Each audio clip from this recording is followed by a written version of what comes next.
to hone my thoughts on these.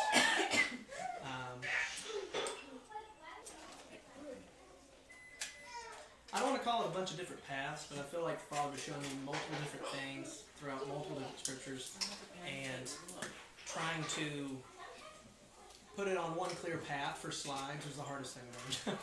And I had an extra week to do it.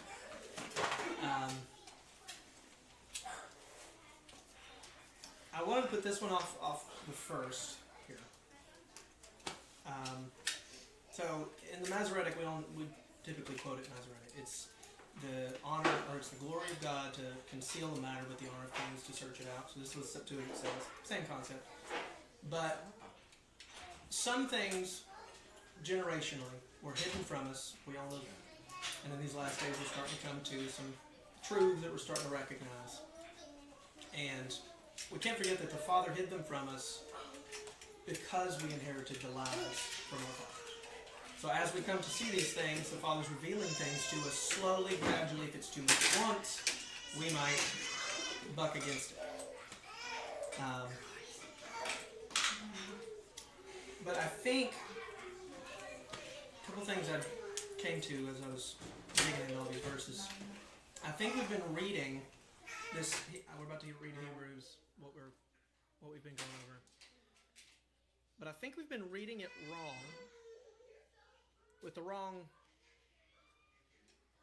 We've been forgetting some pieces of the context. So I think we've been reading it for a generation. Who knows back? Who knows how far back we've been? We've all kind of read it wrong, but that said, it's not us. The fathers kept some pieces hidden. We can recognize that, even the early church fathers, why they lose the law so quickly. So as I've dug through this topic, with much prayer and thought, I didn't know how to lay this out effectively, even for myself. It's something the previous generations, like I said, the Father ultimately, yes. But they've also, some of them either missed it, lost it, possibly removed it, hid it on purpose. But like I said, ultimately the Father, until these last times, is something that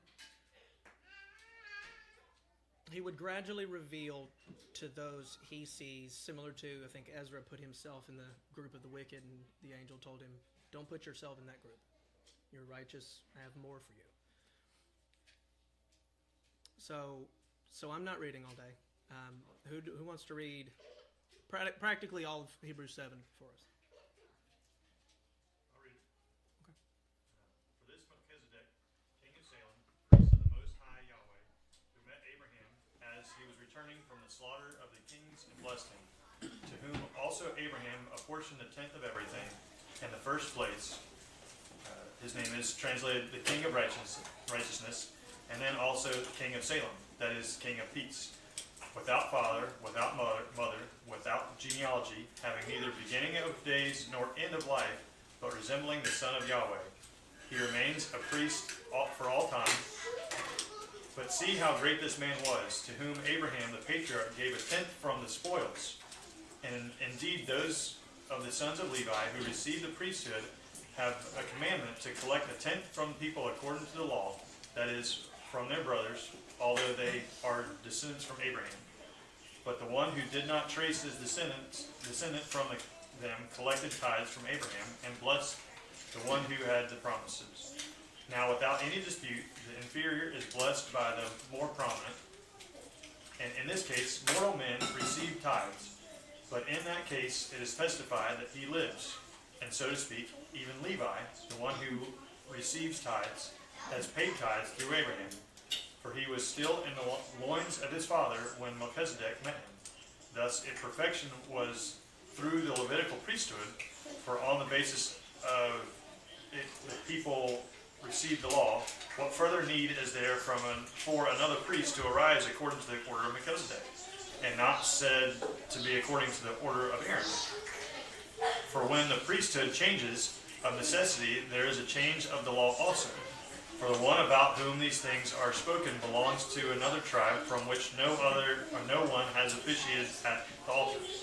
For it is evident that our Lord is a descendant of Judah, a tribe with reference to which Moses said nothing concerning priests.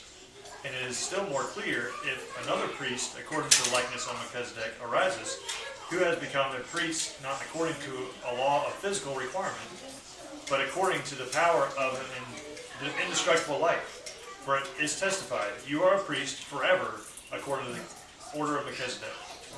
For on the one hand, a preceding commandment is set aside because of its weakness and uselessness, for the law made nothing perfect. But on the other hand, there is the introduction of a better hope through which we draw near to Yahweh. And by as much, this was not without an oath, for these on the one hand have become priests without an oath, but he with an oath by the one who said to him, the Lord has sworn and will not change his mind. You are a priest forever. By so much more, Yeshua has become the guarantee of a better covenant. And indeed, many have become priests because they were prevented by death from continuing in office. But he, because he continues forever, holds the priesthood permanently. Therefore, also he is able to save completely those who draw near to Yahweh through him, because he always lives in order to intercede on their behalf. I apologize that was so long, but thank you for that. So we'll read this again. We'll read this again. I'll read it again. Won't make you do that again. We'll read it again later, and hopefully after I discuss and share a few points, it's a little clearer, a little easier to understand, a little easier to follow. So royal priesthood. So now that since last time when Nate taught, we discussed some priests in the past, the priesthood in general. Went back from all the way to Adam. So Nate walked us through the lineage, Adam to Levi. So we got Adam, Seth, Enoch, Noah, Abraham, Isaac, Jacob, Levi. That's the ones we get some mentions of. Then we get this random Melchizedek in the middle, who it's very adamantly clear that is not this line to some degree. It's not just passed down each time. It's specifically one random individual, middle of the time, to the point that Abraham saw him as righteous and brought him the things because he was the priest of the Most High God. Then we kept going. And we've got Jethro of Midian. So Jethro was a priest, and we get no indication, and he's also with the sons of Israel, and there's no indication that it was a priest of anything other than Yahweh. And then we kept going. We got Job or Jobab of Edom. So how do these fit? It's not lineage. It's not specifically Levite. So how do these fit before, during, and after some Levite mentions? So here's some of the slides that Nate kind of concluded with towards the end. So why does it matter? Priests were from the beginning to the end. So Levite seems to be specific rather than the only. The law hasn't changed. The law doesn't need to change to adapt. We can be righteous and pleasing to Yahweh. Priests and the law didn't start because of sin at Sinai. A lot of people thought that, and I think that's why Hebrews he's going into so much detail and referring to the Levites and the Melchizedek, because most of them, even in that day, thought this. That something at Sinai changed everything after that. And then Yeshua is our high priest in the order of Melchizedek. That means Yeshua is still doing that atoning work on your behalf as high priest in the heavenly temple. So in the same way, the promise and the prophecies are stated for our faith. So it is the Messiah is stated to be our high priest in the order of Melchizedek. So why would we take one as if it's a promise and it's true, and take one like it's just figurative? Who are we? Who am I to reinterpret the Father's revelations. All right. So after we met last, I had a few questions, obviously, because that's a pretty big topic. And when I'm reading through and I see Melchizedek repeated, it's like, who is this? What is this? And it's not in Psalms as he will be Melchizedek. It said in the order of Melchizedek. So it's an entire order. Is it missing from the scriptures? Is it a book we missed? Is it something we don't have? Is there descriptions somewhere that I just can't find? So I had natural questions. One of the big ones, do we have other non-Levite priests? It's a difficult question. So this is the big one. From remembering how often Scripture mentions altars. And there's no Levite in sight. That's something that came to mind as I thought this question. So I figured they'd be plainly and clearly written as either wrong or pagan or a massive distance between the Levites or something like that. This is just natural thoughts that came to mind when I was thinking of this. And in doing so, of course, it led me to more questions. But we'll get there. So, going forward up into a certain point, but almost all the rest of this, the blue highlights are priestly language in almost all of these examples. Elijah, question mark. So 3rd Kingdoms, which would be 1st Kings in the Masoretic, so your normal Bibles, 1st Kings. And I alone am left of the prophet of Yahweh. And the prophets of Baal are 450 men, and the prophets of the grove are 400. Let them give us 2 bulls. Let them pick out for themselves one, and cut in pieces, and let them lay it upon the wood, but let them not set it on fire. And I will do the same with the other bull, and not set it on fire. All day, every day. Call on the name of your gods, and I will call on the name of Yahweh, my God. It will be that the God who responds with fire, this one is God. All the people answered and said, the word that you have spoken is good. Elijah said to the prophets of Shem, choose for yourselves 1 bull and prepare it first. Forgot to highlight that part. Because you are many, call on the name of your God, but do not start the fire. They took the bull and prepared it, and they called on the name, their God, Baal. Is that a burp? I didn't know what that was. From morning until noon. They said, answer us, O Baal, or whatever. Answer us. But there was no sound, and there was nothing heard. They ran about the altar that they had made. And noon came, and Elijah the Tishbite mocked them and said, call upon him in a louder voice, because he is a god, because he is having a chat. Or also in case he is busy himself, or in case he is sleeping, and he will rise up. And they called upon him with a louder voice, and they gashed themselves with a sword and with lances until there was a flow of blood on them. And they were acting as prophets until when it came to the evening, and there passed the time of the sacrifice to be offered. Then Elijah spoke to the prophets of the idols, saying, depart now, and I can make my burnt offering. They departed and left. Elijah said to the people, come to me. All the people came to him. Elijah took 12 stones according to the number of tribes of Israel, as Yahweh had spoken to him, saying, your name will be Israel. He built the stones in the name of Yahweh and restored the altar that had been destroyed. He made a pool that held 2 measures of seed from all around the altar. And he piled up the wood on the altar that he had made. And he dismembered the burnt offering and put it on the wood. And he heaped it on the altar.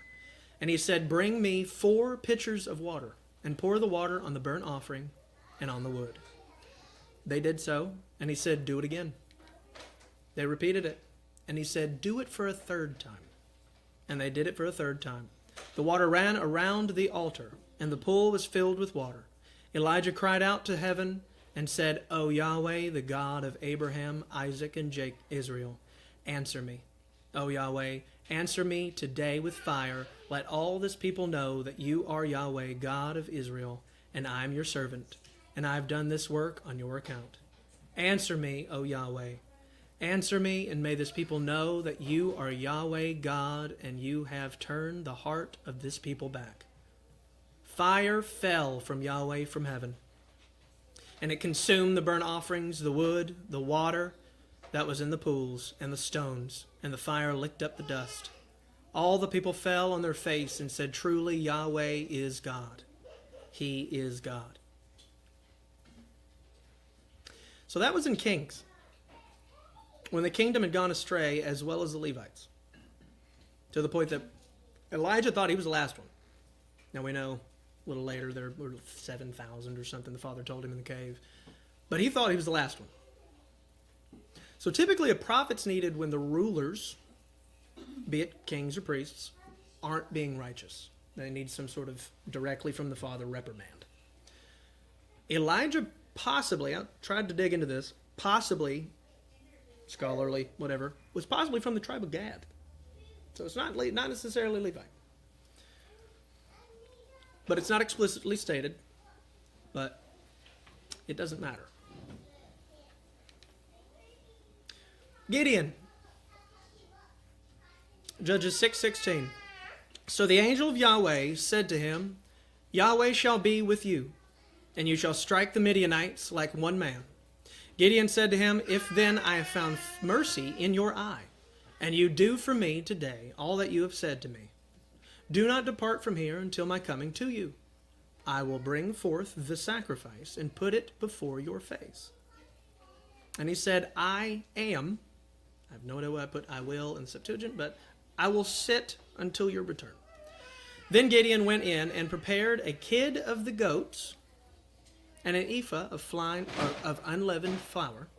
And he put the meat in the basket, and he placed the broth in the pot. Then he carried them out to him under the terebinth, and he came near. Then the angel of Yahweh said to him, Take the meat and the unleavened bread, and put them against the rock, and pour out the broth nearby. And he did thus. The angel of Yahweh then stretched out the end of his rod that was in his hand, and ignited the meat and the unleavened cakes. And fire went up from the rock, and consumed the meat and the unleavened bread. So the angel of Yahweh went from his eyes in the fire. There's other examples about that later. Then Gideon saw that this was the angel of Yahweh. And Gideon said, my Lord, O Yahweh. For I saw the angel of Yahweh face to face. And Yahweh said to him, Peace to you, do not fear, you shall not die. Then Gideon built an altar there for Yahweh, and called it Peace of Yahweh. Its name until this day, it is still in Ophrah of the father of Esdri. It keeps going. And it came to pass in that night that Yahweh said to him, Take the calf, the bull which your fathers, and a second calf that is 7 years old, and take down the altar of Baal that belongs to your father. Also the sacred grove, by it you shall destroy, and you shall build an altar to Yahweh your God. Upon the top of this Mawek, in the arrangement. Then take the second calf and offer it as a whole burnt offering with the wood of the sacred grove, which you shall utterly destroy. So apparently this grove was clean wood to some degree. But catch the phrase, you shall build an altar to Yahweh your God. Remember that wording later. So Gideon took men from the slaves of himself, and he did it the way Yahweh said to him. So this was Gideon's idea, to do the sacrifice, the first one. Gideon said, let me do this for you, or do this while you're here. The angel didn't say anything wrong. He didn't say, no, don't do that. And to Gideon, this just seemed like this was righteousness. He knew a sacrifice would have been seen as righteous. Manoah, Samson's father. I put Samson's father because we don't know who Manoah is. I had to figure it out. All right. Judges 13:15. Manoah said to the angel of Yahweh, "Let us detain you here, and let us prepare before your face a goat kid." And the angel of Yahweh said to Manoah, "If you detain me, I shall not eat from your loaves. And if you prepare a whole burnt offering to Yahweh, you shall offer it." For Manoah did not know that he was an angel of Yahweh. Full stop. That means he's doing it for a prophet. Interesting. Then Manoah said to the angel of Yahweh, "What is your name? Because you should..." What is your name? Because you come to pass. We will honor you. Prophet. And the angel of Yahweh said to him, "For what purpose do you ask this, my name? And it is wondrous." That's the part I was talking about. And Manoah took the goat kid and the sacrifice. He offered it upon the rock to Yahweh, and the angel set apart the deed. And Manoah and his wife looked on. And it came to pass, while the flame rose above the altar up to heaven, that the angel of Yahweh went up in the flame of the altar. That's what I was talking about.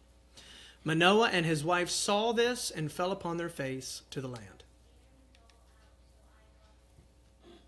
And the angel of Yahweh was again no longer to be seen by Manoah and his wife. Then Manoah knew that this was an angel of Yahweh.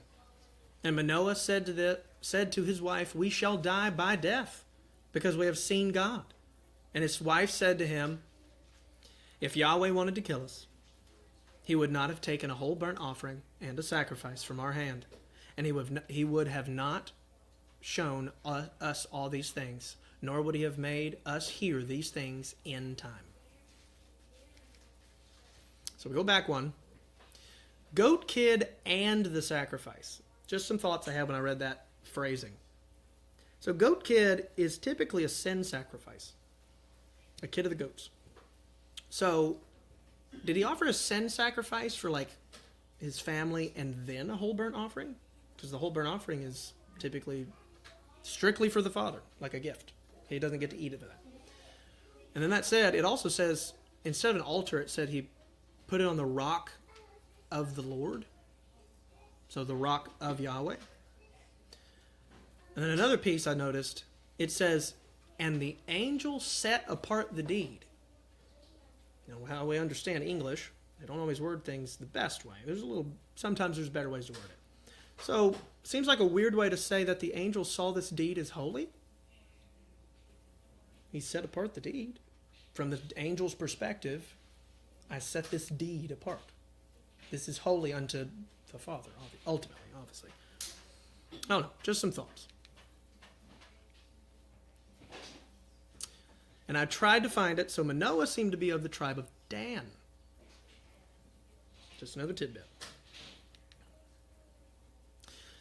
End of Judges. All the tribes, and then in this scenario, less Benjamin.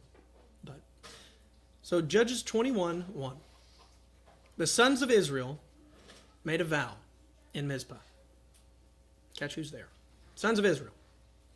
"A man from us will not give his daughter to Benjamin for a wife." And the people went to Bethel. There's Bethel again. And remained there until evening before the face of Yahweh. They raised up their voice and wept with a great weeping. And they said, "Why, O Yahweh, God of Israel, has this occurred, that today one tribe is missing from Israel?" So, a little bit of backstory. There's a little bit of like a civil war. Benjaminites were going astray. They were kind of pulling themselves away, but they were also leading other people astray. So, ultimately, obviously, the law, they had to do this, but they also made a vow.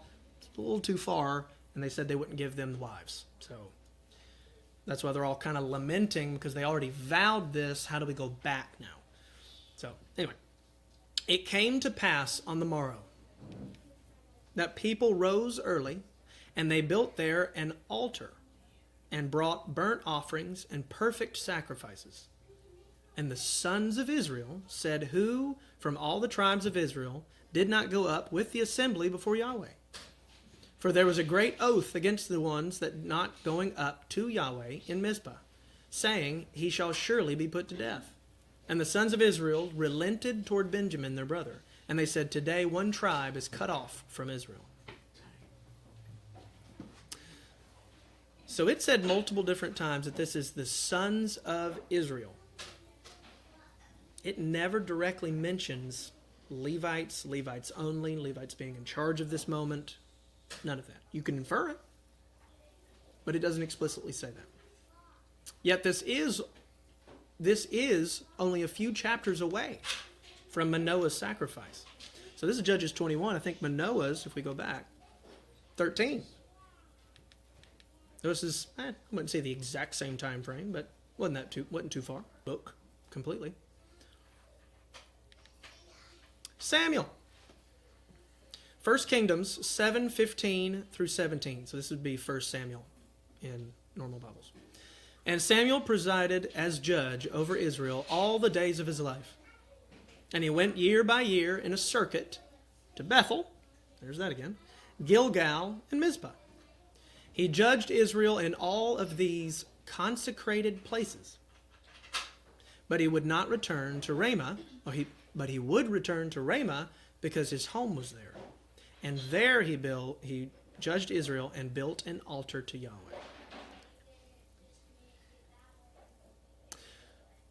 He's in these consecrated places that he visits frequently. But he built an altar at his house? Separate from these consecrated places? Now there's conjecture, but he may have been from the tribe of Levi. But even still, if the Father has consecrated places, why is there an altar at his house? He's clearly there often. Just my thoughts reading these verses. David, 2 Kingdoms, which would be 2 Samuel. There it is. Should have wrote that down. 24:18. And Gad came to David in that day and said to him, go and build for Yahweh an altar on the threshing floor of Araunah the Jebusite. And David went up according to the word of Gad, according to the way Yahweh had commanded him. And Araunah looked out and saw the king and his servants coming over to him. And Araunah came out and bowed to the king on his face on the earth. And Araunah said, why is it that my lord the king has come to his servant?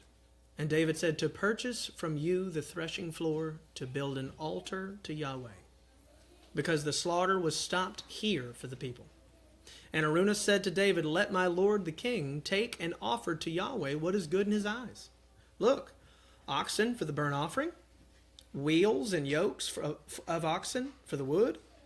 Everything Araunah gave it to the king. And Araunah said to the king, may Yahweh your God bless you.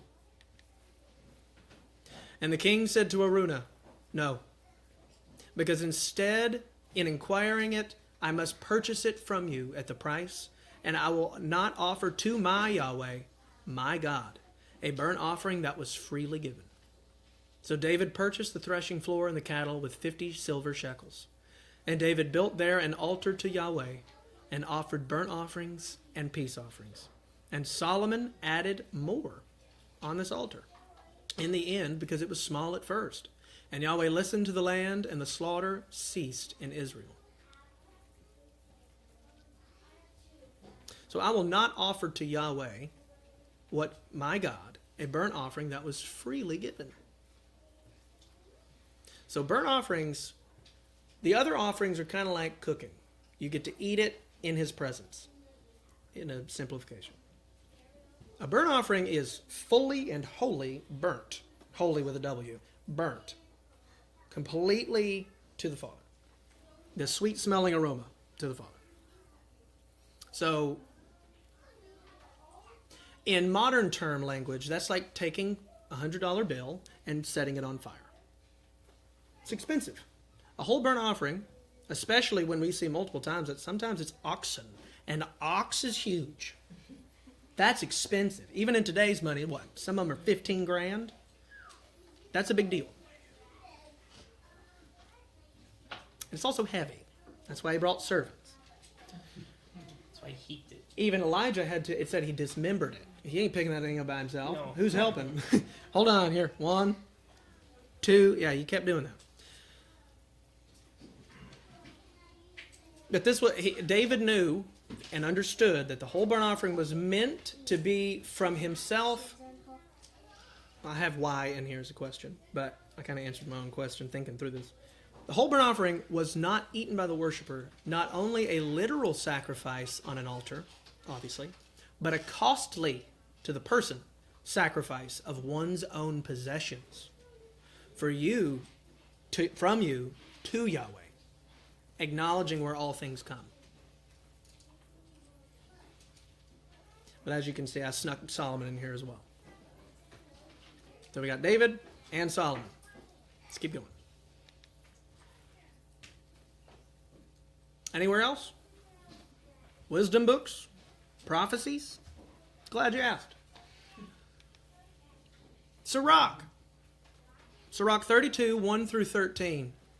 The more I read this, the more I realized we read the Proverbs, anything wisdom related, like it's an idea, when sometimes they're not referring to ideas, they're referring to literal statements. And obviously context is how we determine if it's a literal idea or if it's a literal statement.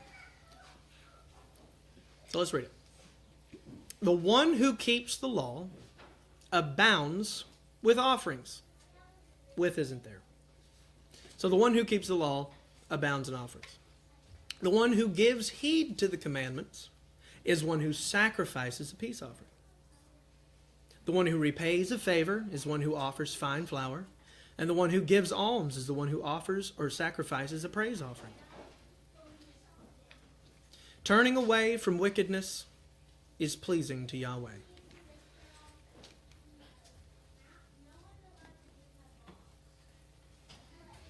Are those words? We're going to pretend they're not words, but I think they're words. Whatever. All right. Do not appear in the presence of Yahweh empty. For all these things are the grace of the commandment. The offering of the righteous enriches the altar, and its sweet smell is before the Most High. The sacrifice of the righteous man is acceptable, and his memory will not be forgotten. Glorify Yahweh with a good eye, and do not belittle the first fruit of your hands. Brighten your face in every act of giving, and dedicate your tithe with gladness. Give to the Most High according to his giving, and with a good eye according to what is found in your hand. Because Yahweh is the one who repays, and he will repay you sevenfold. David understood this. Let's go back. Some thoughts I had here. So it says abounds with offerings. That's what the English would have worded it. So abounds, that word is sometimes be more. It's like kind of like abundance, just be more. But it is like exist. But it can also mean multiply. So it could be read, the one who keeps the law multiplies offerings. Kind of like an open hand to the Father.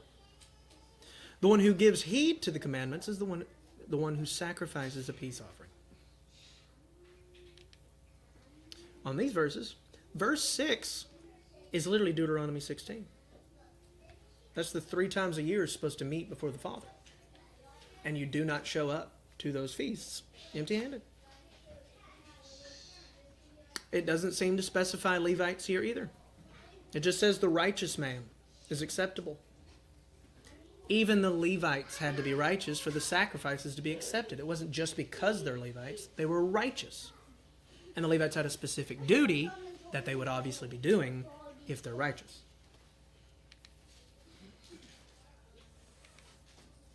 Hosea found a prophecy. And Yahweh said to me, go again and love a woman who loves evil things and is an adulteress, just as God loves the sons of Israel, but they look down to foreign gods and they love cakes with dried grapes. So I heard her, I say that every time I read this. So I hired her for myself for 15 pieces of silver, and a homer of barley corns, and vessel of wine. And I said to her, you will sit with me for many days, and you will not prostitute yourself, nor become a man's, and I will be with you. Because the sons of Israel will remain for many days without having a king, without having a ruler, without having a mode of sacrifice, and without having an altar, or a priesthood, or manifestations. And after these things the sons of Israel will return, and they will seek after Yahweh, their God, and David, their king. And they will be amazed at Yahweh and at his good things in the last days. Mode of, not there. It's translator insertion. So it's possibly read, cause to happen, be, or to be found. So you could read it, and without having sacrifices, or without there being anyone who sacrifices.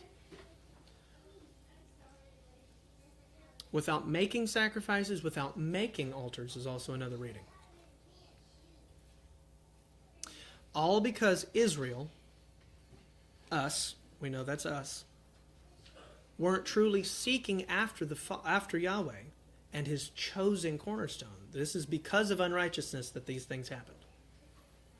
And that said, Hosea is 500 years after David, and we know that David's referred to in regards to the concept of after my own heart, so the Messiah prophecies. So where are you going with this? I know, we're getting there. But first, there's one big unanswered question. Why can random people do this? Obviously random in the sense of like individuals either seeking righteousness or they are righteous and they're just doing righteousness. But technically, from our perspective, random. Any guesses? My question is it only priests who can offer sacrifices? And are these sacrifices for sins, or are these just offerings to kind of put themselves in a lower position, like offering reverence to God? That was just my thought. I know. The ones we get that are specifically listed, whole burnt offerings, which we know is just a gift. Free gift, I don't touch it. You get it, Father. You get it. Peace offerings are listed, point blank. One of them said perfect sacrifices, whatever that means. I mean, I'd assume they're all perfect, but whatever. I think that's really it. Other than that, we get a handful of times where it's a kid of the goats or a bull. I think the bulls were the whole burnt offerings, but the kid of the goats, if you noticed, I don't know if I said this out loud, but if you noticed, the one with the kid of the goats, it said goat, a kid of the goats, and the sacrifice. I think it was Manoah. Manoah said, I will bring a kid of the goats. And the angel said, if you're going to do that, bring a whole burnt offering as well. So he brought the kid he mentioned and the sacrifice referred to from the angel. Kid to the goats, a goat, is typically the sin sacrifice. Not saying it was. Typically, it would tell us. I wish it didn't. But it mentions kid of the goat sometimes. It's possible. Kind of like Job, when you read last. Job he did sin sacrifices for his children. What, daily? Yeah. I think it was daily. But then he did them for other people at the end. Exactly.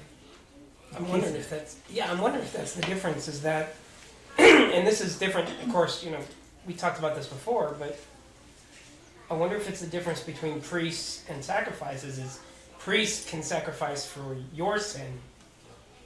You can sacrifice for your sin, but nobody else. You and your family unit. You and your household. But then the priest can do it for everybody. That's where we're going. Anyway, so anything else before I move on? So why can random people do this? Any guesses? It's actually a 2-letter answer. I don't think they're random.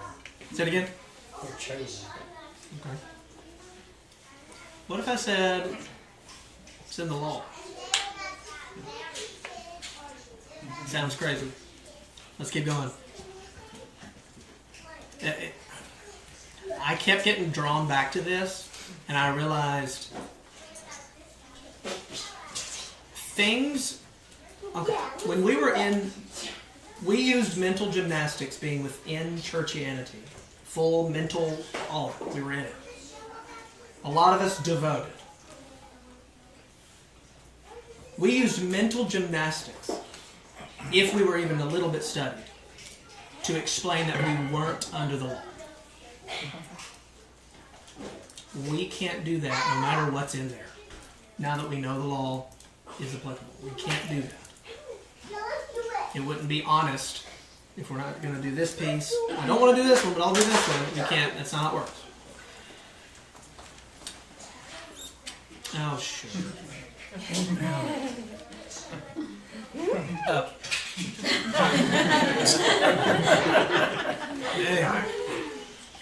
Stupid The law question. Exodus 19, 3 through 9. Now Moses went up the mountain of Yahweh, and Yahweh summoned him from the heavens, saying, This is what you shall say to the house of Jacob, and report to the sons of Israel. You yourselves have seen the things that I have done unto the Egyptians, and I have brought you up as if on wings of eagles, and I have led you to myself. And now if you listen with hearing to my voice, and keep my covenant, you will be my special people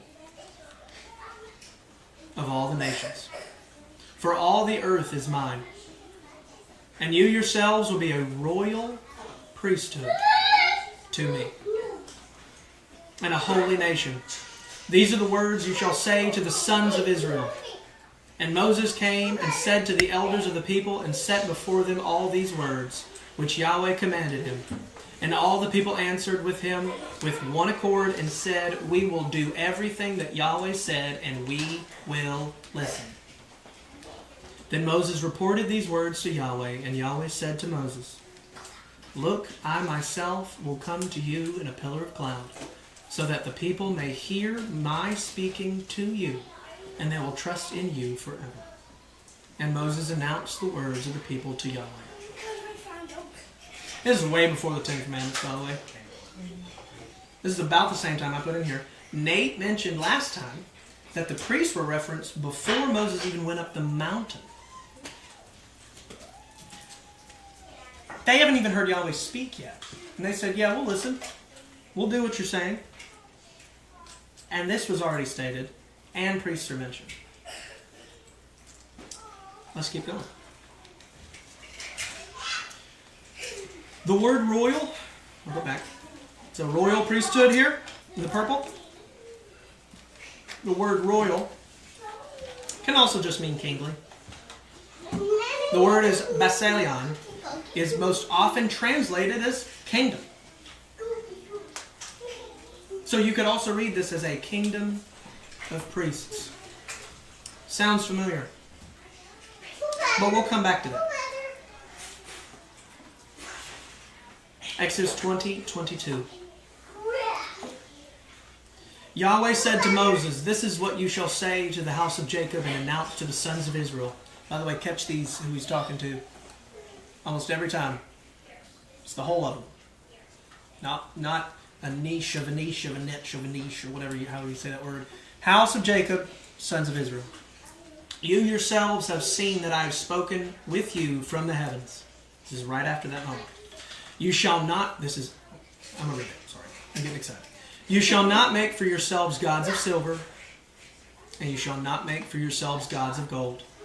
You shall make an altar out of earth for me, and upon it you shall sacrifice your whole burnt offerings, and your peace offerings, and the sheep, and your young bulls, in every location where I may place my name.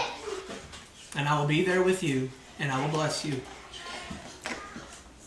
And if you make an altar for me out of stones, you shall not construct them using dressed stones. That's the unhewn stone idea. For you have used your hand tool on them, and they are defiled. So Yahweh had just done the 10 Commandments, or the 10 words, or whatever, from the mountain to the people himself. He spoke so that they would be afraid, so they'd fear and listen and fear and do the commandments, whole duty man. He was speaking to them directly. They got scared, for a kind way to word it. Sissy, whatever you say.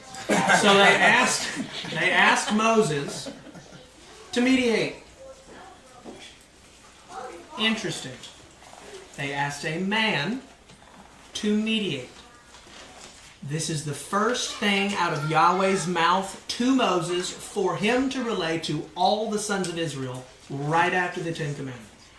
The first instruction from Moses to the people.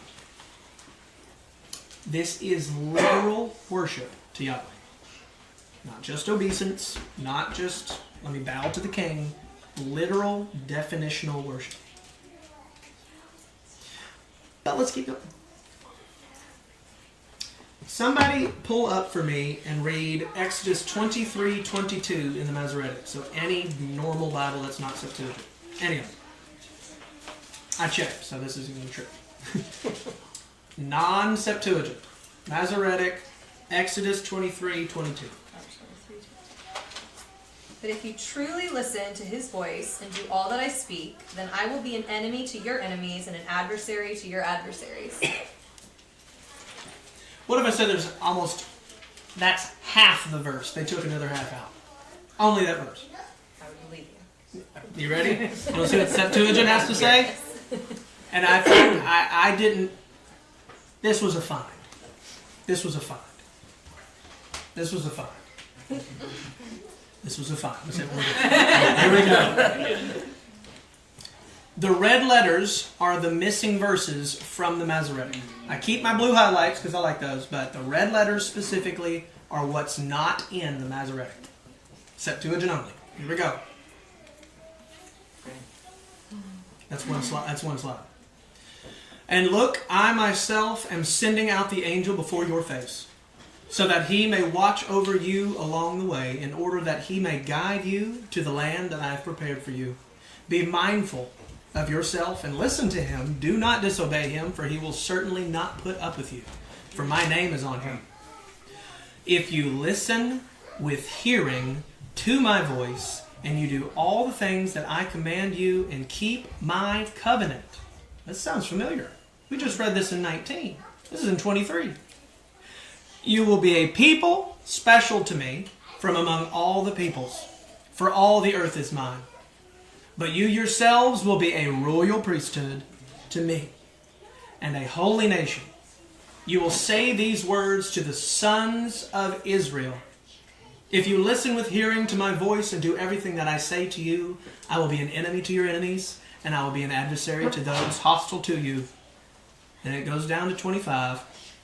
And you shall worship Yahweh your God, and I will bless your food, and your wine, and your water, and I will turn disease away from you. There will be no woman who miscarries or a barren woman in your land. I will bring the number of your days to completion.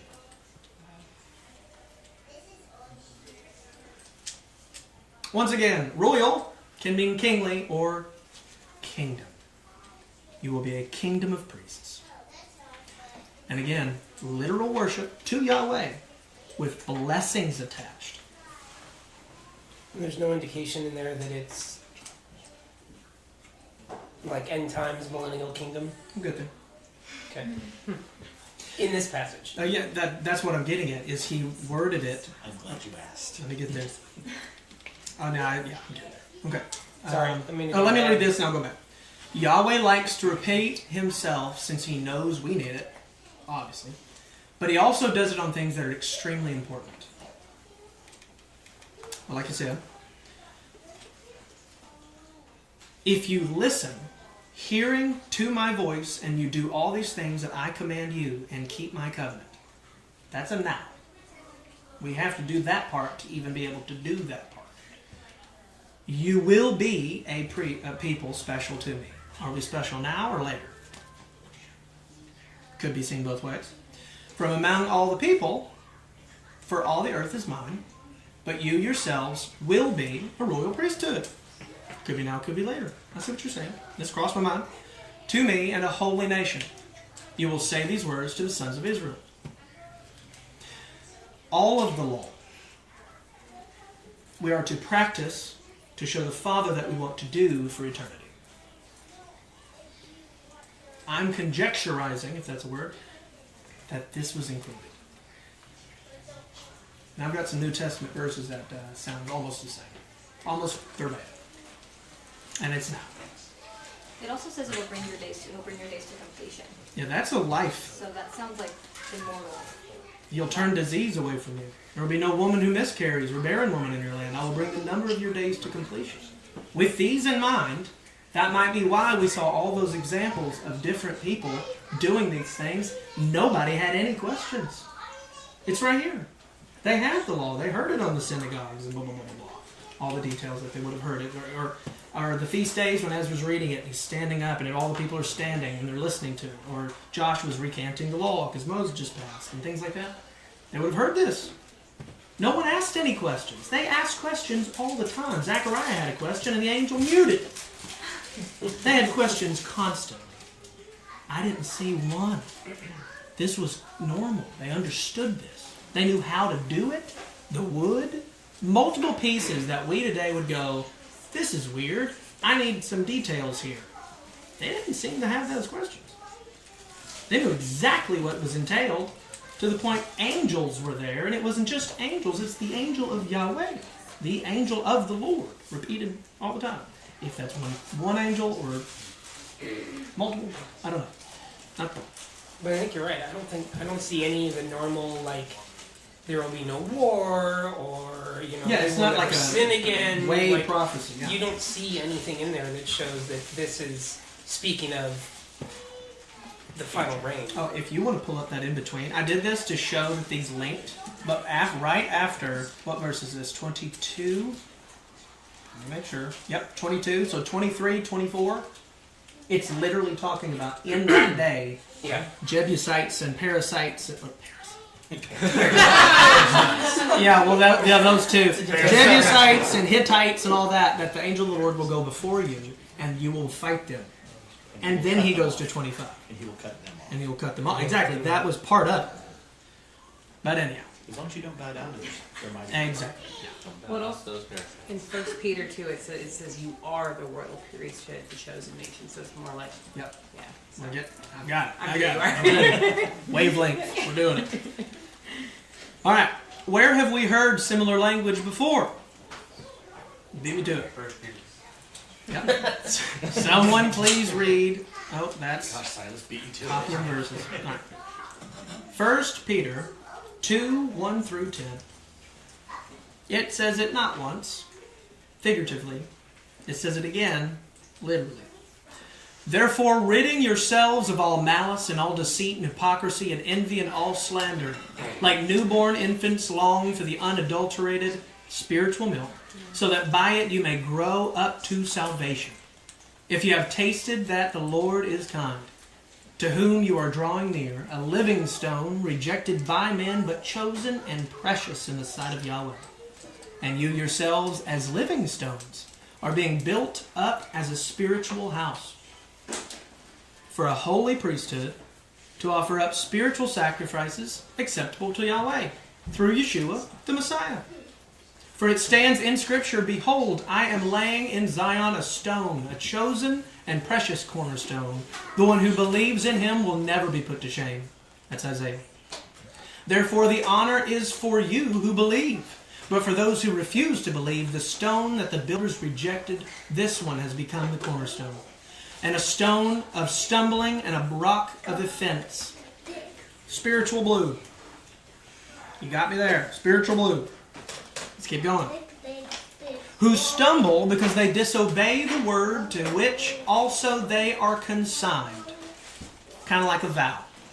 But you are a chosen race, a royal priesthood, kingdom of priests, a holy nation, a people for Yahweh's possession, so that you may proclaim the virtues of the one who called you out of darkness into his marvelous light, who once were not a people, but now are the people of Yahweh, the ones who were not shown mercy, but now are shown mercy.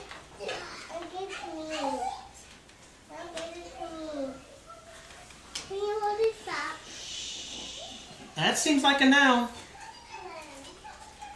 Proclaim the virtues of the one. Proclaim. That seems to be where we share, like witness. We witness that He called us out of light. That's a testimony. But let's keep going. And that combination is not proleptic. It's not proleptic. He's quoting Exodus. He's quoting all over the. Yeah, he's pulling like little pieces out of all of them. Yes, that's what I'm saying. He's Yeah, Hosea thrown in there. And Isaiah, Psalms, or chosen something. Yahweh's In there. possession. How many times did it say we're His inheritance? I had to cut that out. It's been Hosea. hours long. Hosea. Yes. Yeah. Yeah. Like law, prophets, Psalm, and I have. he hits all three of them. We've got another section. Let's keep going.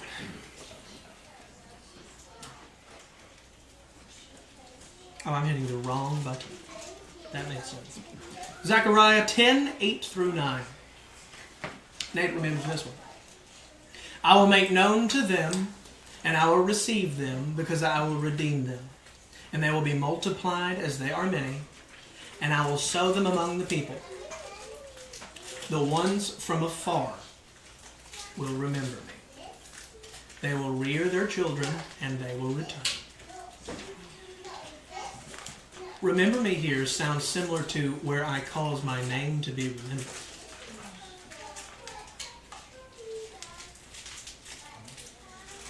So back to Hebrews. I noticed when I made this, and I put all this, obviously I can't put the whole thing in one on one slide, so I had multiple slides. I noticed as I'm going through to put the notes where I read it and then I talk about something in the sections, that the sections that I'm making quotes on or I'm writing notes for were already together for me. You're already what? They were already together on that slide, contextually. What an accident or coincidence. Go ahead. What part of Zechariah 10 was that before? 10, 8, 9. 10, 8, 9. that was our Sukkot verse. Which for some reason I just keep coming back to. I don't know. Keep returning to it. Alright. So back to Hebrews. Now that we've got that little bit of, we'll say, context under our belt, immediate context, forefront of our minds, Hebrews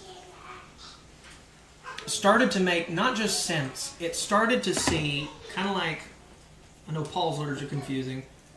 Whether Paul wrote it, whatever. Doesn't matter. Not the point. But the point is he's trying to, if anyone knows what the word juxtapose, where you compare two things, similes, metaphors, or not similes, differences, kind of like a Venn diagram. Here's what this one does, here's what this one does as a whole. Here are the overlaps, here are the differences. He has to do that to get context involved and then to show you where the Messiah himself fits in this. So he kind of gives tidbits and details and things like that. So as we go through this, I hope it makes more sense. Easy. Just read it, sense.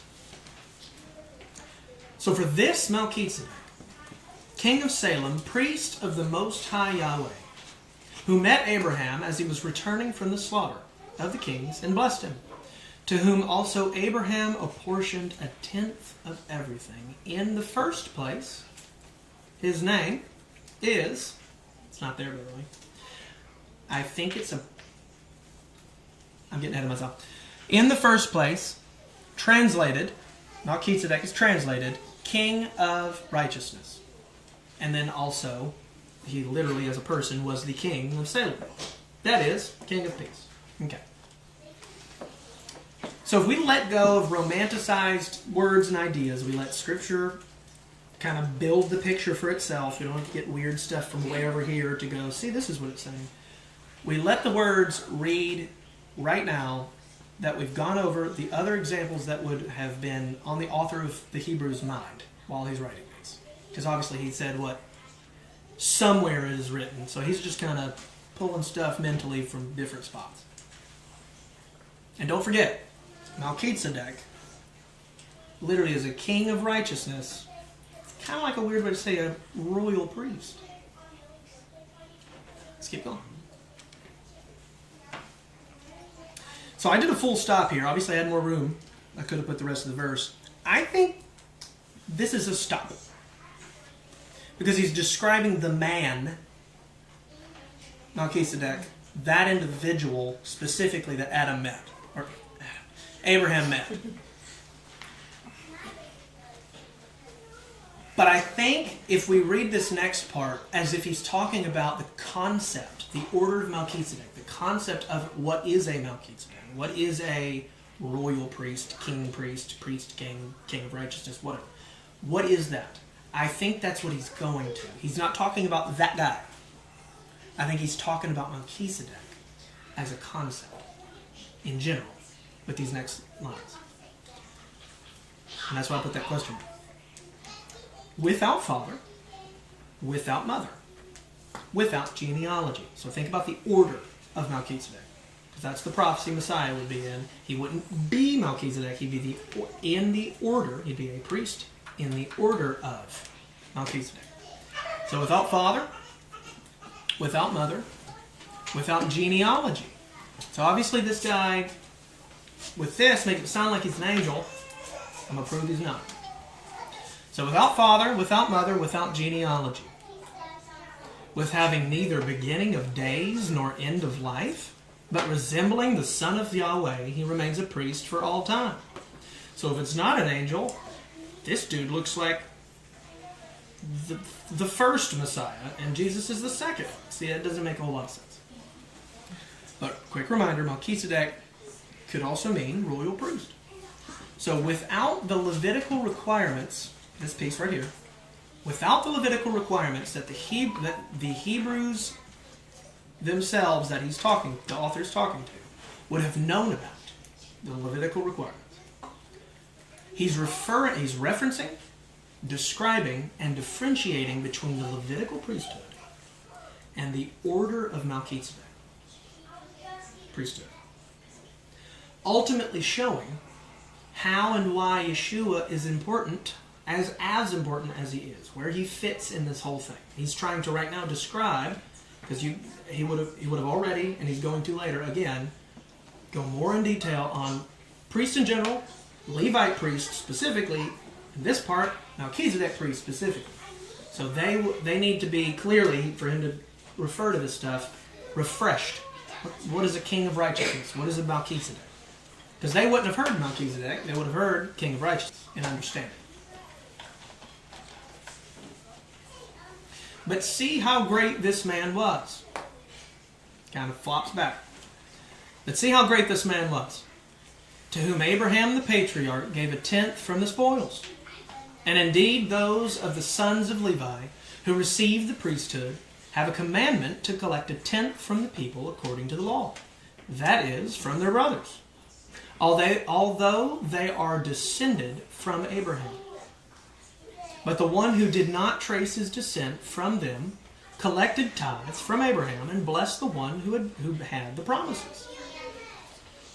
So that's Abraham blessed him with tithes. He blessed Abraham with the one who had promised. Abraham with blessings. Now without any dispute, the inferior is blessed by the more prominent. Some say superior, some versions. That last sentence didn't make any sense until I went through this. So that said, this entire portion is a reference to this type of tithe being to sustain mortal men of God, aka priests. That's what a tithe typically was. It's kind of like, it's a weird way to say, but their salary, almost. They use it kind of like a giant savings account so they can eat, but they can also bless orphans and widows. And it's kind of like the temple savings account, if that makes sense. The Father he blesses the people outside so they can bless them, and then ultimately it's like a test for everybody, if that makes sense. But the Melchizedek that Abraham met was mortal. He received tithes from Abraham. And there's a verse 8 very clearly states that. But that means the angel concept and a Christophany that we talked about, it's not Christ himself here, is out there. But a hint, his identity doesn't matter. And I'm honestly glad the Father knew to keep it a secret, so we didn't go down any weird rabbit trails with that. But verse 8, and in this case, mortal men receive tithes. But in that case, so he did a long jump here, by the way, because I don't think it's talking about Levite to this. I think it's talking about Melchizedek, earthly priest, to case it is testified that he lives. I think he's comparing mortal man to an indestructible Messiah. So, very long connection, but yeah. And so to speak, even Levi, the one who receives tithes, has paid tithes through Abraham. So for the readers or the hearers, he's tying it back to Levites, so they're following. For he was still in the loins of his father when Melchizedek met him. Thus, so he's making a point here after saying that, thus if perfection was through the Levitical priesthood, for on the basis of it the people received the law, what further need is there for another priest to arise according to the order of Melchizedek and not said to be according to the order of Aaron? Massive, therefore, rhetorical question. He's kind of asking a question that's on everybody's mind. If we've got Levites, why do we need a Messiah outside of the Levites? Number one. Number two, he's from the tribe of Judah. Then what's the point of him being a high priest?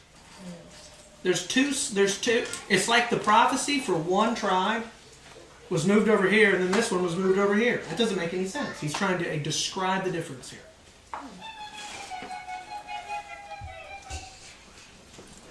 So, I put in my notes here. So, testified that he lives, I believe he's referring to Yeshua. I said that earlier. The author brings it back to him periodically, since that's the point of this whole book.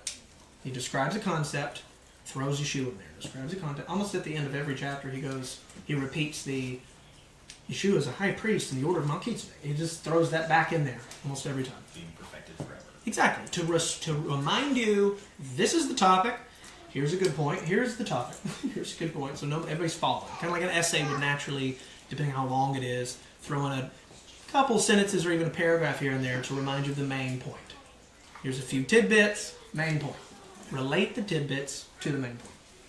I didn't catch it before, but he's talking about a specific person, Levi. It's another instance of where Levi was a priest. And we see that Levi was a priest because he received tithes as a priest. Yeah. So my next note here, before we go to the next one, is this section on the screen right now is hinting at something big to the hearers, especially of that day.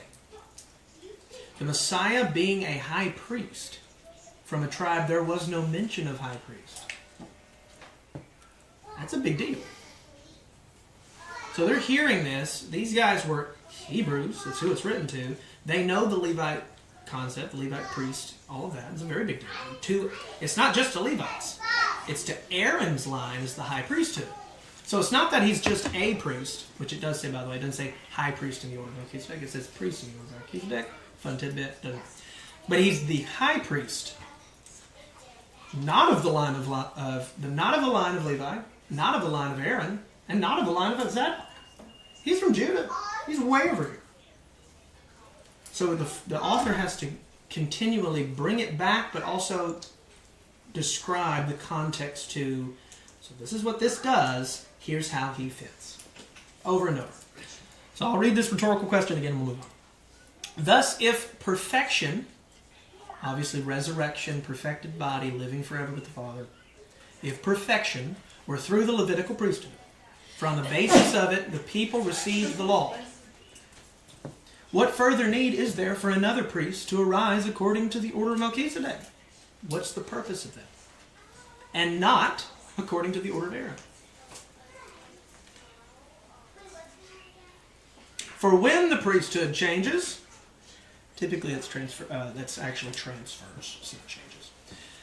For when the priesthood, and when's not there either. So for the priesthood transfers, of necessity, there is a transfer of the law also. It's an easy thought process. For the one about whom these things are spoken belongs to another tribe, from which no one has officiated at the altar. I think that's tent of meeting, temple. For it is evident that our Lord is a descendant of Judah, a tribe with reference to which Moses said nothing concerning priests. For it is still more clear, if another priest according to the likeness of Melchizedek arises, the likeness of a royal priest arises, who has become a priest not according to the law of physical requirement. We'll finish that in a minute because that's a whole statement. But change here, typically transfer. So the transfer of the priestly laws. That's what it's referring to, is the priesthood. So when the priesthood changes, those laws specifically are transferred to a different individual, if that makes sense. So it's not really transferred, it's more of a... Okay, hypothetically, all of Levi dies. Do we continue the Levite line? Not all. Now obviously they're not going to, but that's not the point. The father, it seems, in certain time frames, because of unrighteousness, reminder, the Levites are Levites because of righteousness. If they're unrighteous, are they Levites? Doesn't matter. They're unrighteous. You're not touching the altar. So that said, because of his righteousness, he, of the tribe of Judah, did better than all the Levites that helped murder him. The veil was ripped. The father temporarily took the Levites, which obviously the temple's destroyed slightly after he died, and then resurrected, so obviously he temporarily took the Levites and removed them, giving the priesthood to a Melchizedek, a royal, kingly priest. Stop. That's it. So basically what you're saying is, because Melchizedek predates Levitical law, obviously. That's in Genesis. What you're saying is when it says of necessity there's a change of the law, you're just saying the law is now for that order of Melchizedek because the priesthood changed. But the law didn't change the people that's applying to change. The priesthood failed. Yes, They themselves weren't righteous. Yes. Exactly. It would have condemned him. Correct. Would be perfectly fine. Yeah. So yeah, I wrote here, since the priesthood was temporarily taken from Levi, because we have prophecies where it will be reinstated way later. Yes, because of unrighteousness. I just read that different than, I guess, not trying to just use past church theology or whatever, but if this is, it says when the priesthood changes, so if Jesus, Yeshua becomes the high priest, is there then a change of law? I guess I'm looking at translation trying to see where, I guess it's saying that it's... If there was a change of law, there definitely needs to be some writing. What does that mean? Where's the change of law? What laws were changed? Number one. Number two, if it means transfer, that means the laws that specifically were here, they didn't change. They're just moved. Yeah, the word there for change is literally the word to put or to lay on.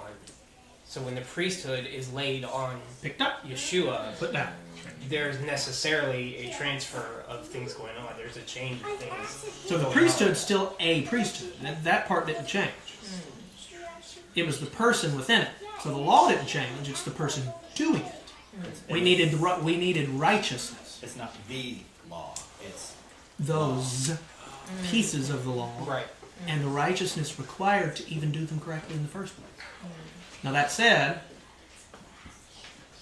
there's a bigger piece, and that was a question Alex had the whole time I'm going through this. She's like, well, hold on, well, what is that? How does that actually save us? Like, why does he get the ability to resurrect a body? How does that make any sense? Well, you get it in 16. You get that idea of the law. Oh, that's a whole sentence, yeah. Because he's become not a priest according to the law of physical requirements, but according to the power of an indestructible life. Right, but it says law there. The law is just the word instruction, right? So the instruction that it had to be of this line, of this genealogy, that changed. Yeah, it's not necessarily change. It's applies. It applies differently. Yeah. But wasn't Mary had Leviathan? She was a line of Levites as well, on her father's side. Yeah, I've heard that. But typically, even in the line area, didn't come through. it never came through the mother. It never came through the mother. But Joseph technically wasn't his father, because Yeah, that's how I always found that. Yeah, that's just a side piece. But of his it. genealogy is always through his father, his earthly father, Which even an adopted individual would be in that tribe. because he would have been adopted. Yeah. So he would have become a line of Judah, not a line of Levi. that's just hard for me to understand. Same thing about Melchizedek, he's not a Hebrew. So No. how's the line of priesthood? He might have been. Yeah. He might have could been son of Eber. We don't know. That's what Hebrew is. But I like that it doesn't tell us. Because it doesn't matter. Well, and if he was the king of Salem, Salem was technically in the land of Canaan at the time. So he would not be, probably not be a Hebrew. It doesn't just keep you. But he's righteous, which is interesting. But he's righteous. Which is the main point. But anyway. For it is evident that our Lord is a descendant of Judah, a tribe with reference to which Moses said nothing concerning priests. And it is still more clear if another priest, according to the likeness of Melchizedek, arises, who has become a priest not according to the law of physical requirement, but according to the power of an indestructible life, sinlessness. For it is testified you are a priest forever, according to the order of Melchizedek. So I'll read that second part in a second, because that's its own thing. But the indestructible life part is the key. That's the difference. A Melchizedek, an earthly Melchizedek, and an earthly high priest of Levi. Both fit 18, or on one hand, the commandment is set aside because of weakness and uselessness. The law itself is itself. So Melchizedek doing a sacrifice versus a high priest of Levi in the line of Aaron, or Zadok doing a priest, doing an altar, whatever. One is not greater than the other. I don't think that's what it's saying. I think the point is Melchizedek is the royal priesthood, where the Father handpicks someone because of righteousness, outside of specific lineage. Because the lineage failed. We get that over and over and over. So that said, indestructible life is key. Yeshua isn't the Melchizedek, because we've romanticized that term, because it's not English, it's Hebrew. He is a priest in the order of the royal priesthood. Could also say that he's the first fruits of the kingdom of priests. So that said, this part down here, confusing. At first glance, especially. So for on the one hand, a preceding commandment, the prior commandment, is set aside because of its weakness and uselessness. For the law made nothing perfect. But on the other hand, there's an introduction of a better hope through which we draw near to Yahweh. Sounds crazy. Sounds crazy in the, quote, Torah crowd anyway. But let's move on. Verses 18 through 19, so this piece right here, they sound rough at first. But they're actually pretty easy and quite simple. It took me many read-throughs to understand what's going on here. The first command, that is the priesthood to the Levites. Remember, that's the context of what we're talking about. It's priesthood-specific language. It's the priesthood to the Levites is set aside temporarily. Since the ones in charge of it failed. Over and over. Hebrews 8:8, get there, but Hebrews 8:8 says Yahweh found fault with the people. It wasn't something he said, it was something they didn't do that they said they'd do. Every time. Hebrews 9:9 says both the gifts and the sacrifices which were offered were not able to perfect the worshiper with respect to the conscience. You had to be seeking, you didn't have to be, you should be seeking righteousness in the offering of something to the Levite priest. You're bringing it whether it be tithes or sacrifices or whatever. You should be. And it's an action of righteousness, yes. But in doing so, did not permanently write the law in your heart. It did not perfect you. You continued each day to have to strive to keep it. Which is my theory on where it says Jacob was called Israel because he wrestled with God. Another way to say wrestle is similar to strive. We always hear it like a negative. I've heard a million sermons about that, like it's a bad thing. We wrestle with God. No, it sounds like he strived after God. That's what it sounds like to me. Like a good thing. The part in parentheses, it's there, but it's like the opposite way. Isn't that weird? It's kind of like they knew it was a side tangent, but they still had to put it. Well, what I'm saying is, and then they. The Greek actually says, verse 18 doesn't perfect the law. That's what the Greek says in just real tense. Now I understand Greek and English is not the most compatible language, so maybe they felt like it made more sense to flip it.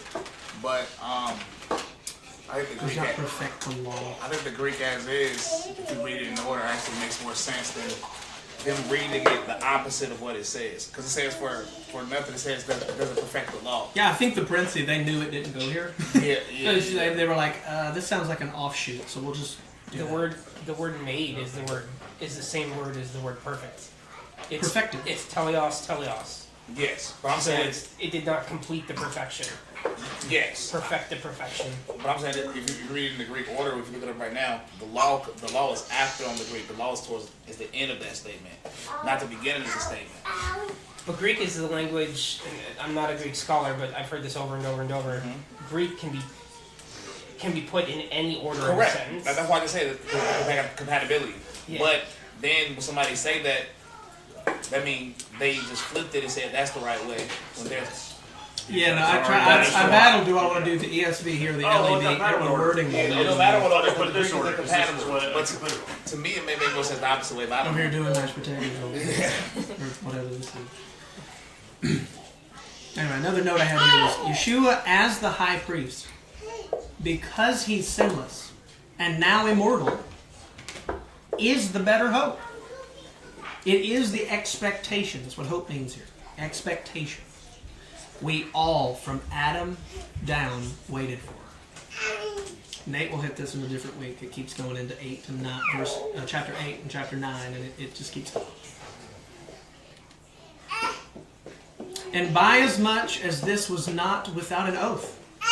For these, on the one hand, have become priests without an oath, but he with an oath, by the one who said to him, the Lord has sworn and will not change his mind. You are a priest forever. By so much more, Yeshua has become the guarantee of a better covenant. And indeed,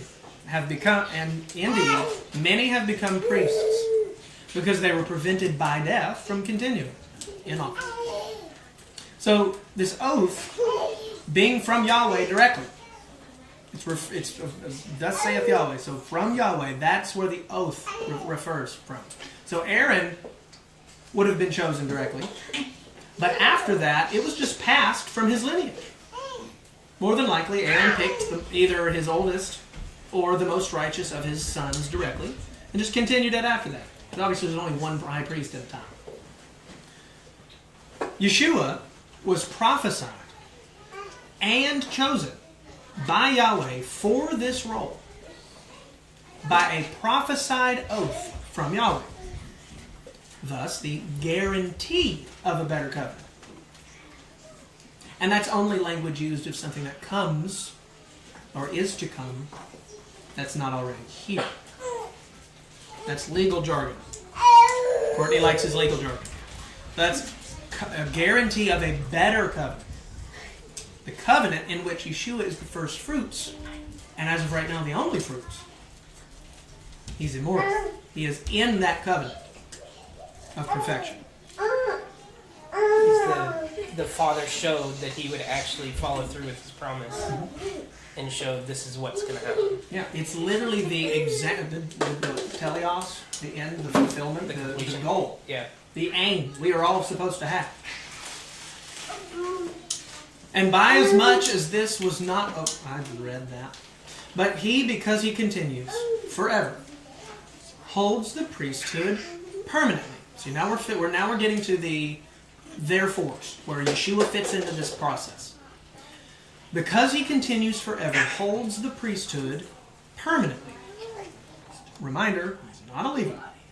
Therefore, also he is able to save those completely who draw near to Yahweh through him. Because he always lives in order to intercede on their behalf. He literally never dies. So like 1 John says, he remembers us. He knows us. How do we know that we know him? He knows us fully. That's why it makes sense now that he said, depart from me, I never knew you. And then Nate's reading of Revelation a couple weeks ago where Yeshua knows their deeds. He knew their deeds. He's to some degree either watching or an angel's relaying some information here and there. But he knew their deeds.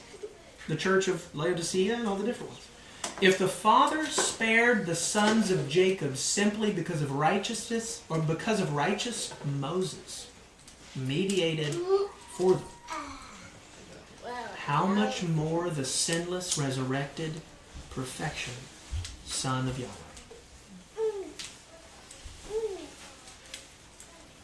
Uncorruptible priesthood.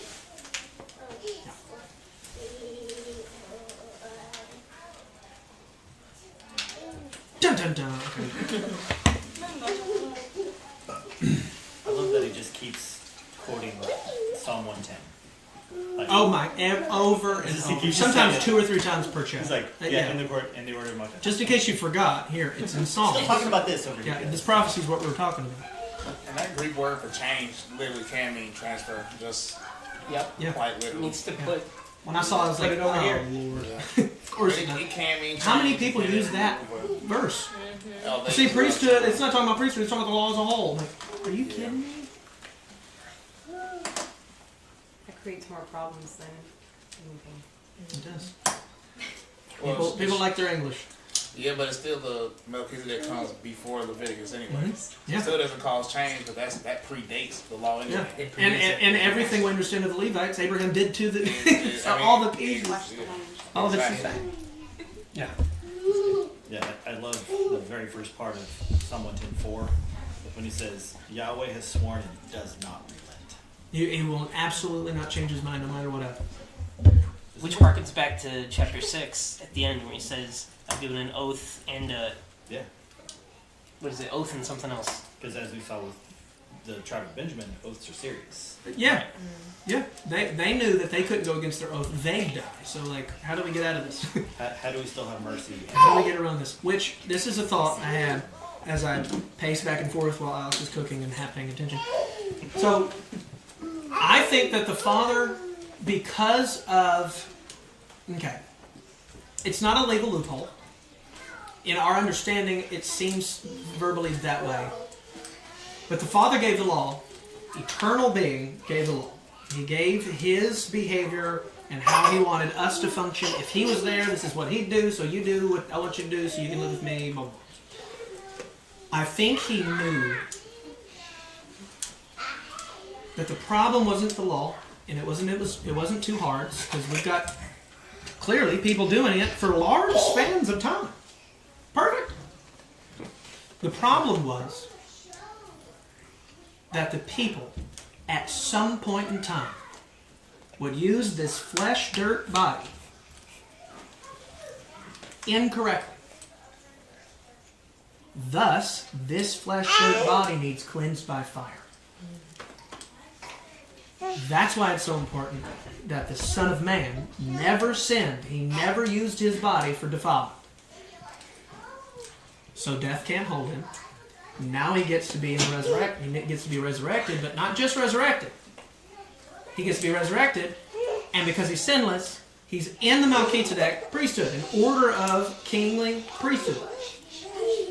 So it's not a legal loophole. It's that it's kind of like a keyhole. There's only one specific spot to somebody had to enter this. And the Son of Man fit perfect.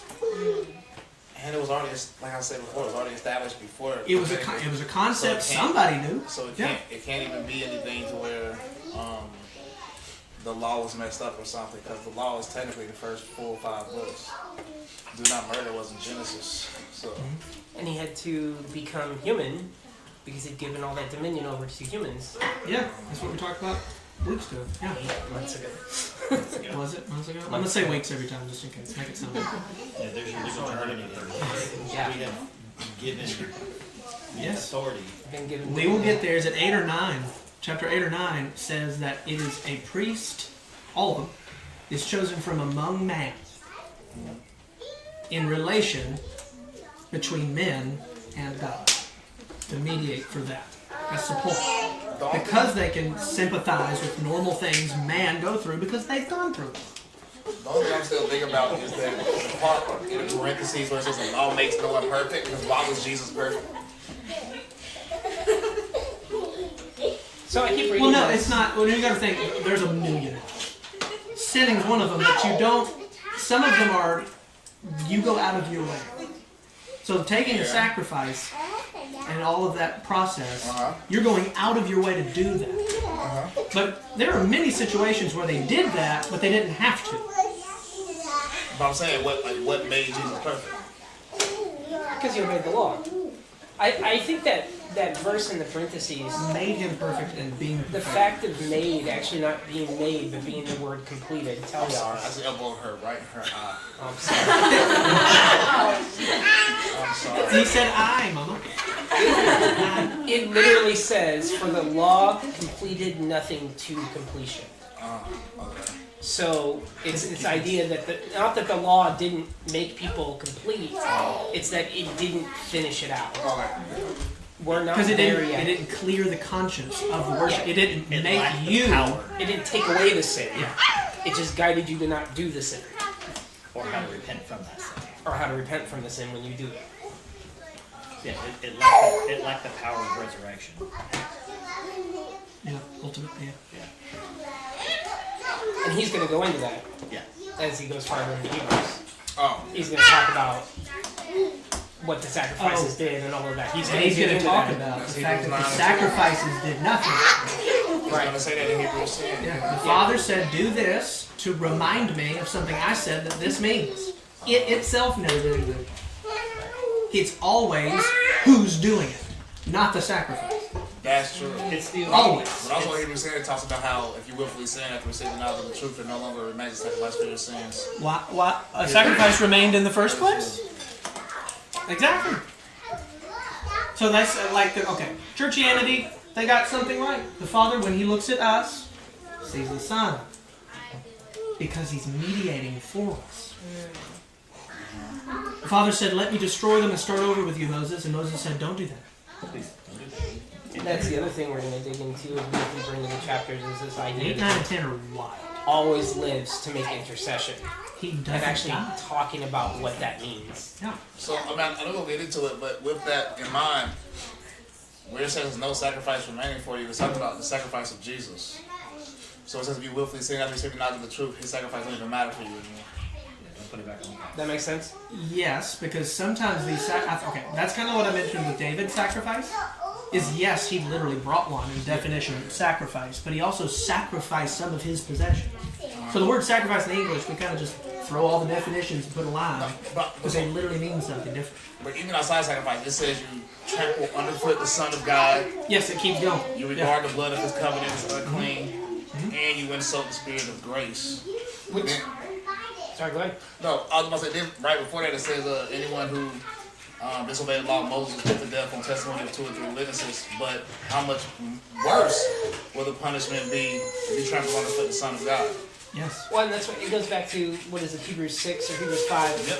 where it talks about that there's no path for forgiveness. Right. Because you were Once denying found away. Him, you've decided to deny Him as the Messiah, deny Him as the prophet from the Father, and the truth that He gave, so you might as well, you're just sacrificing Him again, because you're sacrificing Him as a false prophet. I agree. You're slandering him with your life. You're Yep. slandering Him. Yeah. Don't take the Lord's name as vanity.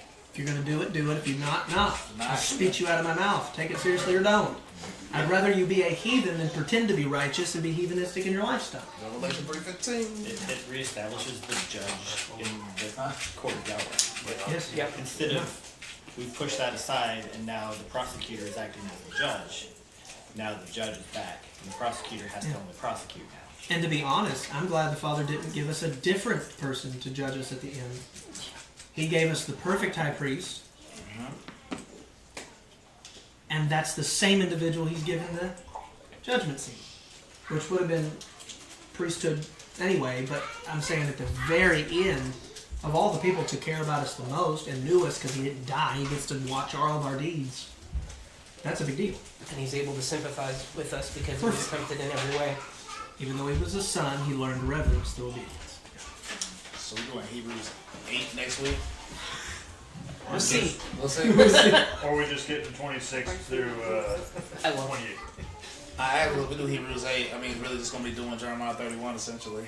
No, we got a lot to do before we hit Jeremiah 31. Yeah. We got more to do first. Okay. Ben on the chat just said Melissa really liked your talk with Andrew. Oh, so I said thank you. Can't let people listen to a 3-hour conversation, but hey. Listen on 1.5 speed. But yeah, I mean, it is gonna go deeper in there and jump around and stuff. But he's laying this framework of this is like you said. He's laying the framework of where Yeshua is in this order, so that we can then describe what this order does for us, so that then we can describe the new covenant. Yeah. Yeah, because you have the governmental steps that had been set Right. forever, and it's like we're jumping up and we're putting him up here now because we have better promises because God's taken all of the thing of the covenant instead of just these are your requirements. No, you can't. You're not going to do it. Not you can't, but you're not going to do it. So I'm just going to do it so that I can keep it. Now I know obviously we can't hit all of it. We'd be here for 4 days straight. But if you're ever reading Hebrews, never split up 7, 8, 9, and 10. They're gosh. all one thought. That's why I couldn't decide what verses to do. We're really I struggling kept with sending that. him, so I'm like, I'm going to do these verses. Nope, I'm changing it. Nope, I'm changing it. I would say even 4, 5, 6 too. Yeah. 6, Well, most of Hebrews together. It's probably like one big Specifically letter. 7, 8, 9, Yeah. and 10 really is one. He keeps jumping back and forth. And we may do that. We may jump a little farther and grab these verses. I'm not sure. You can't speed read it. No. No, it's. But yeah. we may grab from this section of 7, this section of 8, and this section of 9, and this is what we're going to talk about today. Because That chiastic Yeah, approach that it he might does. have been, for it to be called Hebrews, it might have That's been, reading Hebrews. the author knew that the Hebrews needed to understand this piece. This might have been the part that they didn't get. Well, we have Levites, because even in this day, they had Levites. They had the temple. Right. Things were still there. So Why they're do like, we why need do we need a different high priest in a different place? I can't take stuff to him. What are you talking about? And if I take stuff to him, why do I take stuff to these people still? But think about the natural questions that would arise. Well, I've got one in heaven, so do I still take it? There was a massive span of time where they had both. They had faith, but then they over here had the actual temple. So they're like, 97 years. what's the difference? What do we do with both of these? Yeah, it's a big, large span of time. Hebrews is important too because your day-to-day Christians they don't get to Hebrews, but when you get a Christian that actually reads the Bible at least once a week or something, they gonna bring up Hebrews for sure. That's where they going first. It was good to study. Because when you chop Hebrews up and just try to pull parts out of it, Oh, easy. Yeah. you can destroy it. Oh, But when you Lean put it into all it together, over and over. it makes so much more sense. Well, I mean, think about it, like the Hebrews or the Jews. If they're like, hey, I can't do another high priest, that breaks the law, Right. according to how I understand it. So this was an evangelism tool to try. I want to be righteous. Yeah, I got to follow the law. Well, you are following the law. Let me show you how. exactly. Yeah, that's a good point. That's a really good point. It's this stuff that the first time I read through it, like in depth, I'm like, oh my gosh, that's what this is. Like they're trying to reach these Jews that maybe want to follow Yeshua but can't, or they feel like they can't because they hold Moses to such a high regard that they need to now step into that. But how do I do that? Because I'm going to like Moses if I have another high priest that's not a Levite. Like how do I do that? Right. Well, let's break it down. we have an illegitimate high priest now. Wait a minute, we got to figure this out. Yeah.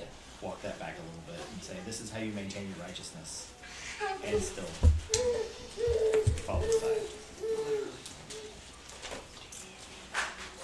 All right, we're ready to pray. We're gonna go ahead and move on to praying. Those of you online, if you want to put your prayers in the chat, and we will. David tells everybody shalom.